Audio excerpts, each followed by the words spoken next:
अक्टूबर 1973। अचानक पूरी दुनिया थम गई। सड़कों पर चलती गाड़ियां वहीं खड़ी रह गईं और चमकते शहरों की रोशनी फीकी पड़ने लगी।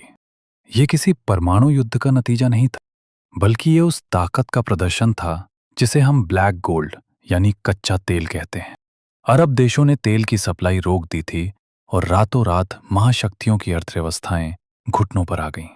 लेकिन क्या आपने कभी सोचा है कि जिस तेल ने दुनिया की रफ्तार तय की, उसकी असल कहानी क्या है? ये कहानी लाखों साल पहले शुरू हुई थी, जब धरती के नीचे दबे जीवाश्म और वनस्पतियां भारी दबाव और गर्मी की वजह से एक काले गाढ़े तरल में तब्दील होने लगे। हजारों साल तक इंसान इस खजाने के ऊपर से गुजरता रहा।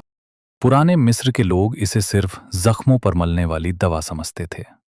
चीन में इसे बांस की पाइपलाइनों से निकालकर नमक बनाने के लिए जलाया जाता था। 7वीं शताब्दी में जब जापान के लोगों ने इसे देखा तो उन्होंने इसे जलने वाला पानी कहा। उस दौर में रात का मतलब था मुकम्मल अंधेरा। लोग सूरज ढलने के बाद घरों से बाहर निकलने की हिम्मत नहीं करते थे। रोशनी के लिए मछलियों और चिड़ियों को सुखाकर जलाया जाता था। समंदर में व्हेल मछलियों का शिकार करके उनका तेल निकाला जाता था ताकि कुछ देर रोशनी रह सके।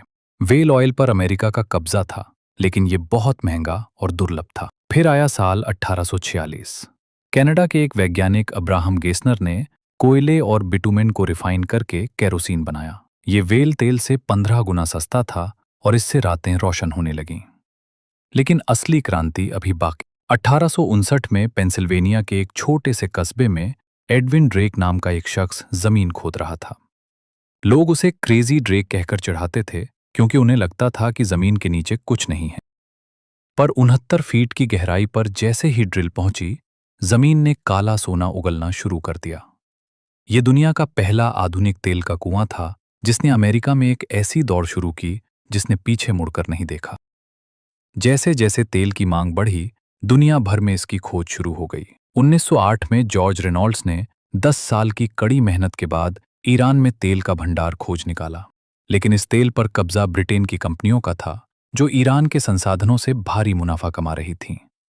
ये एक नए किस्म की गुलामी थी। जब 1951 में ईरान के प्रधानमंत्री मोहम्मद मोसादे ने इस तेल का राष्ट्रीयकरण करने की कोशिश की, तो पर्दे के पीछे से एक खतरनाक खेल खेला गया। CIA ने ऑपरेशन एजेक्स के जरिए वहां की सरकार ही बदल दी, ताकि तेल पर पश्चिम का कंट्रोल बना रहे। तेल अब सिर्फ ईंधन नहीं, बल्कि राजनीति का सबसे बड़ा हथियार बन चुका था।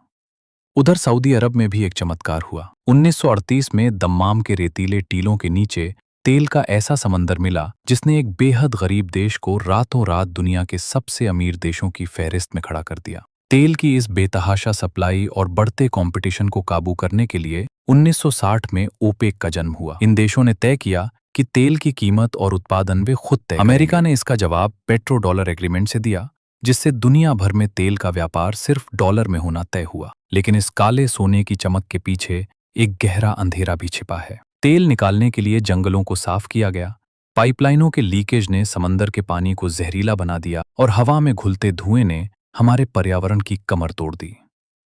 आज दुनिया एक चौराहे पर खड़ी है,